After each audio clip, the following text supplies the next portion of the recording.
SVM inter college संत पूरनदास नगर आप सभी विद्यार्थियों का स्वागत करता है।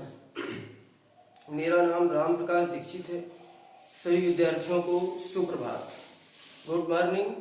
और आज हम हिंदी व्याकरण का वह पोर्शन पढ़ेंगे जो हमारे ज्ञान से बहुत संबंधित है। तो आज का जो विषय है वह है वाक्यांशों के लिए एक शब्द। एक वाक्यांश कई शब्दों के समूह के लिए एक शब्द का निर्माण किया जाता है और वो शब्द उस वाक्य को गरिमा प्रदान करता है। तो हिंदी साहित्य में अनेक शब्दों के लिए एक शब्द की कल्पना इसलिए की गई कि जो बात अनेक शब्दों में एक वाक्यांश में कही जाती है वो एक शब्द में ही पूरी हो जाती है। तो उससे उस भाषा की गरिमा बनती है और वक्ता जो वाणी बोलता है उसकी भाषण शैली वाचन कला में सम्मोहन उत्पन्न करता है और इसके साथ साथ लेखन कला में भी अनेक शब्दों को न लिख करके उस किसी बात को एक शब्द में लिख दिया जाता है तो वो शब्द जो है उस वाक्यांश को, उस भाषा को गरिमा प्रदान करता है। इसी नजरिए से भाषा को समृद्ध करने के लिए साहित्य में अनेक शब्दों की जगह एक शब्द का निर्माण किया गया जो पूर्ण गरिमापूर्ण हो और उस वाक्य के लिए अर्थपूर्ण भी हो। चलो अब हम आकर के पढ़ते हैं कि वाक्यांश के लिए एक शब्द है क्या।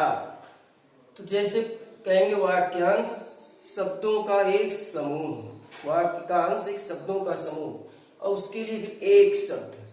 तो ये कैसे होते हैं, इनको किस तरह से लिखा और पढ़ा जाता है, इस नजरिए से सभी विद्यार्थी इसको समझने की कोशिश करेंगे और यह प्रयास करेंगे कि हम भी नए शब्दों के निर्माण में वाक्यांश, एक वाक्यांश में एक शब्द बनाने की जो क्षमता है वो हमारे अंदर भी प्रदान हो।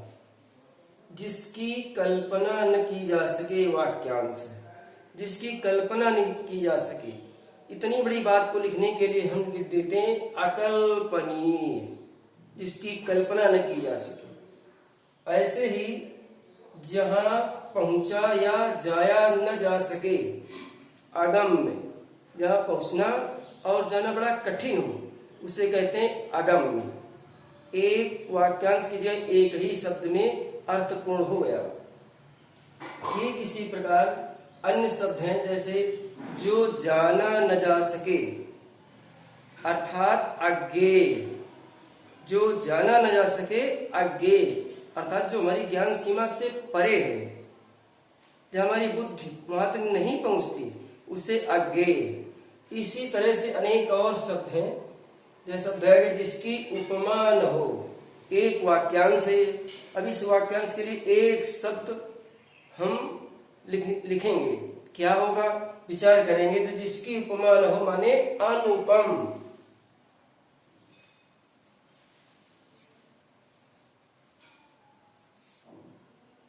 उदाहरण के लिए कि ईश्वर अनुपम है, इतनी बात कहने के लिए ये वाक्य हमको जिसकी उपमा न हो ये नहीं कहना पड़ेगा, एक शब्द में ही उसकी अर्थ की पूर्ति हो गई।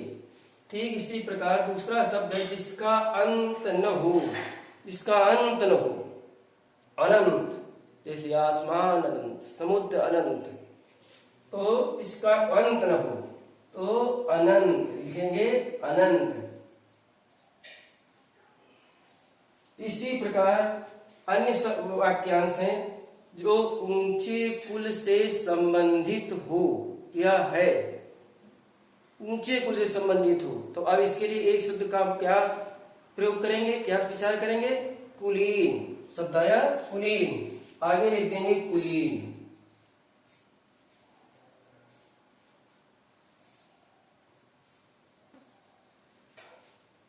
इसी प्रकार दूसरा शब्द है जो तत्काल कविता करता हो, ऐसा कवि जो प्रेजेंस ऑफ माइंड हो, तुरंत कविता सोच करके लिखने लगे, ऐसे कवि के लिए लिखेंगे कि जो तत्काल कविता करता हो, अर्थात आशु कवि, उसके लिए शब्द देंगे आशु कवि। इसी तरह से हम अनेक शब्दों को लिखते और पढ़ते जाते हैं। भाषा में ऐसे एक नहीं हजारों शब्द हैं जो एक वाक्यांश के अर्थ की पूर्ति कर देते हैं।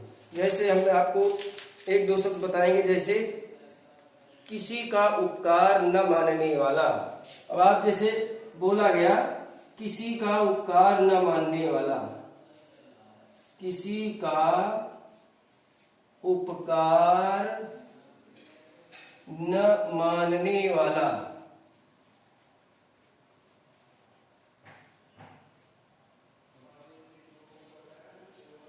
आप लिखेंगे किसी का उपकार न मानने वाला कृतज्ञ, कृतज्ञ।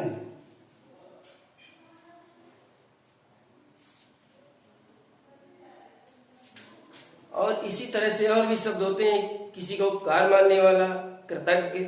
तो इस तरह से हजारों शब्द हैं ऐसे हैं जो पूरे वाक्य की अर्थ की पूर्ति करते हैं और हमारी भाषा साहित्य को समृद्ध करते हैं। इस दृष्टि से इन शब्दों का बहुत बड़ा अर्थ और मूल्य है और इनकी बड़ी गरिमा है।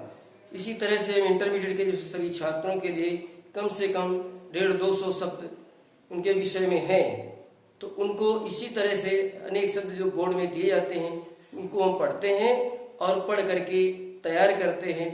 आगे का कार्य हम होमवर्क में देंगे तो उसमें लिखना सभी को, और ये समझने की कोशिश करेंगे कि इनका भाव तत्व क्या है। इसी के बाद हम अपनी वाणी को समाप्त करते हैं।